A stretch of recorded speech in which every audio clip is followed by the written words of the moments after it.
Well, good morning, everybody. This is John Lucas again. I thought I would give you a tour of my Powermatic lathe that I've modified over the years. This is an older 3520A. This came out after the 3520. The 3520 was built in McMinnville, Tennessee, just down the road from me, and I was invited to turn on the first one that they made. My friend John Jordan and myself and several other members of the Tennessee Association of Woodturners went down there and turned on it. It was actually kind of designed by a man named Rudy Asalnik, a famous woodturner out of Berea, Kentucky, who got with Powermatic and said, we need to make a better lathe. He designed the moving headstock. We'll start with kind of a tour. The headstock was designed to slide from one end to the other, so you could slide it to the end of the bed and stand at the end of the bed and turn and not have to bend over and lean over the lathe like you do when you're hollowing bowls out. It's very heavy duty. Comes with 1 1/4 8 thread, which is a fairly common thread for most of the lathes nowadays. A number 2 Morse taper. Over the years, I added this remote box. You can go to the Monster website and learn how to build one. It's just a piece of PVC conduit, and I put a magnet on it. Removed all the guts from here, reattached a new cord so I can move this wherever I want. You can see the cord wrapped around the tailstock. I added a bed extension. I put it under the headstock end of the lathe because that way the motor stuck out anyway and kind of took up space. This way it doesn't take up any more space. I've adjusted the lathe. There's just enough space between here when I slide the headstock all the way out to clear my vacuum pump. I've had my headstock spindle modified several times. My original indexing was right here. It doesn't come with indexing. I had the spindle bored so that my vacuum chuck will just fit right in there like that.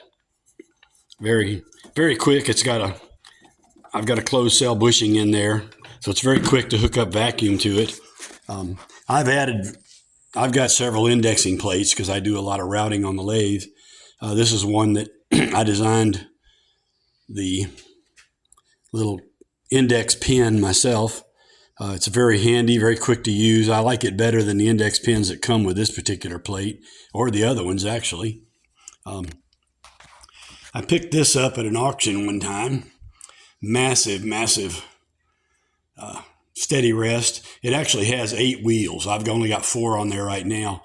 With the 4 that's on there, I can barely pick it up and set it on the lathe bed. To do this latest project I had to do, I built myself a new tool rest, and I've added longer banjo or tool rests. I've built another banjo, I should say. Added another tool rest. I've got 36 inch, I've got 50 inch, I've got 2 foot. And then the 3520A does not have a lowered bed. So I added some steel braces underneath, drilled and tapped it, and lowered this down. It doesn't quite match the same size as the 3520B and C, so I had to build my own custom tool rest extension to get me up to the center on the lathe. You'll notice underneath the lathe is a box. It's filled with 300 pounds of pea gravel. On top of that's a little A-frame piece. It's hollow. And I've positioned that A-frame piece, and I don't know if I can show you that very well. Well, not really. But anyway, I positioned the top of it so it falls about right here. So anything you drop through the lathe hits that and falls down at my feet. You don't have to bend over to pick it up, which is kind of nice. Another feature that I've added came from, let me get this out of the way.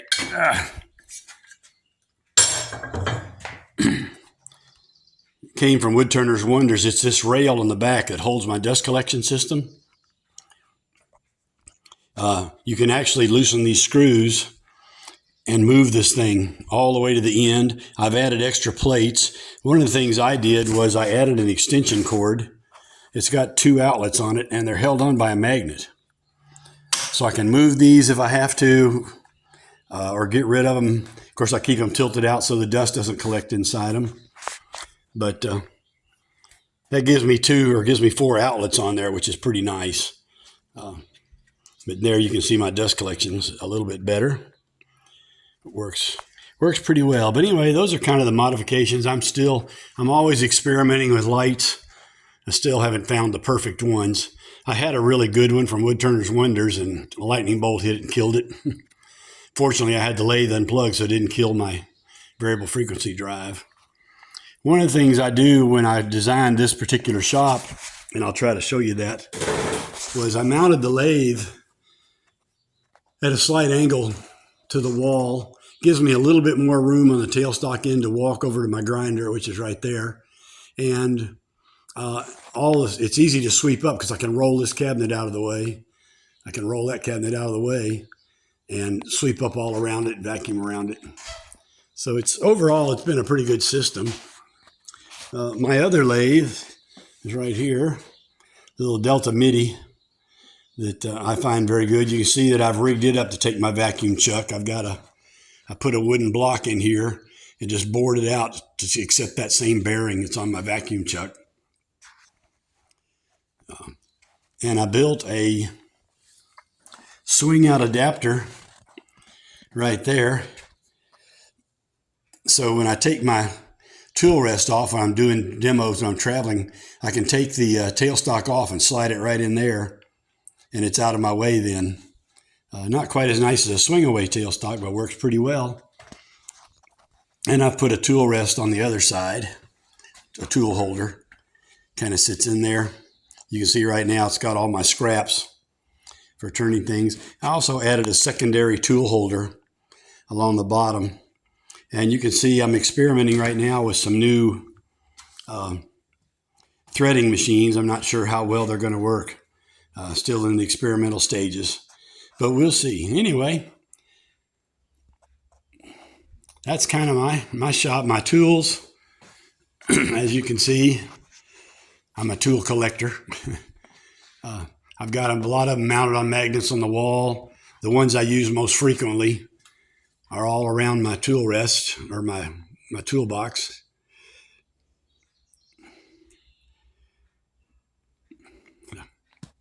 But I thought you'd enjoy that tour and see what I do. And I'm actually in the stages of changing. The 3520C came out.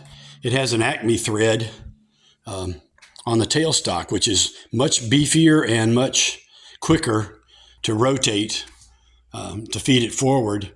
And I was measuring the 3520B and C, or the C series, and found out that the parts looked like they would fit inside this one. So I contacted Powermatic, and I've been talking to the engineers, and I'm in the process of getting all the parts. It looks like with a very slight modification to my tailstock, I can actually put the 3520C parts in there. About 8 years ago or so, maybe not quite that long, 3 of the engineers from Powermatic came up to my shop, and we had 2 or 3 of my fellow woodturners. We taught them wood turning. One of the men was a wood turner. The other 2 were just woodworkers, and they wanted to learn more about lathes because they're designing the new ones. Shortly after that, the 1840 Jet and the 3520C came out. So I like to think I had a little bit of input on that. But anyway, I think it's a spectacular lathe, and it's going to last me the rest of my lifetime, obviously.